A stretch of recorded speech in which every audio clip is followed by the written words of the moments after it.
nous allons voir ensemble les bons conseils pour l'entretien de votre machine à coudre. Munissez-vous d'abord des éléments suivants. De l'huile machine à coudre, vaseline liquide, soit en spray, soit en burette. Attention de l'ouvrir sans percer, couper le dessus afin d'avoir un léger flux. Deuxième chose, soit un souffleur d'air et ou un pinceau. Certains sont livrés avec votre machine à coudre, autrement sur notre site vous trouverez tout le matériel nécessaire. Le souffleur d'air est pour nous quelque chose que vous pouvez utiliser. Il est juste important de ne pas l'utiliser en poussant longtemps, en donnant des à-coups et également toujours de souffler vers l'extérieur de votre machine à coudre. On verra un peu plus tard comment le faire par marque. Dernière chose très importante quand vous faites l'entretien, pensez à remettre une aiguille de marque, de bonne qualité sur votre machine et également de travailler avec du fil de bonne conception. On recommande vraiment des bobines avec une marque inscrite dessus et des marques reconnues. La qualité du fil impacte également le fonctionnement de votre machine à coudre. Voici quelques conseils d'entretien pour votre surjeteuse. Nous allons commencer par une surjeteuse avec un enfilage manuel où nous allons procéder évidemment tout d'abord au nettoyage de tout ce qui est mécanique. Donc avec un pinceau, vous retirez toutes les poussières qui sont localisées. Sur beaucoup de surjeteuses, vous savez ouvrir le bras permettant de venir souffler les poussières vers l'extérieur. Donc toujours des impulsions sur votre bombe d'air et vous allez pouvoir nettoyer la machine. Les fils vont peut-être se déplacer un petit peu. Si vous êtes courageux, vous pouvez les retirer, comme ça vous êtes vraiment tranquille. Donc voilà pour une machine manuelle. Alors il y aura quelques points de huilage.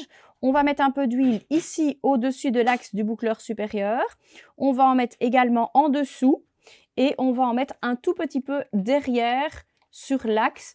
Vous allez observer le mouvement. Donc vous voyez que quand le boucleur supérieur bouge, il coulisse dans cette pièce. C'est cette pièce qui doit être huilée, mais également derrière pour que le boucleur puisse vraiment agir en tout avec un mouvement libre.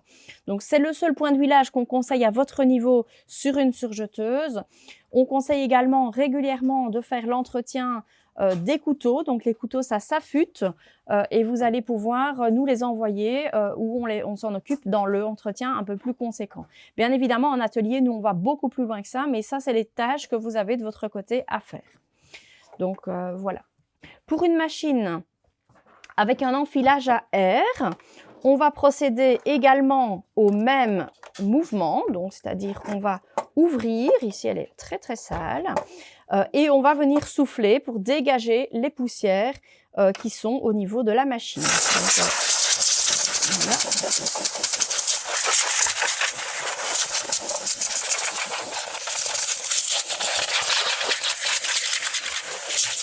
voilà. Voilà, il y en a partout.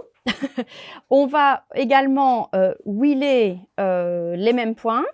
Dernière chose que j'ai oublié de signaler, c'est le nettoyage des conduits des conduits d'enfilage.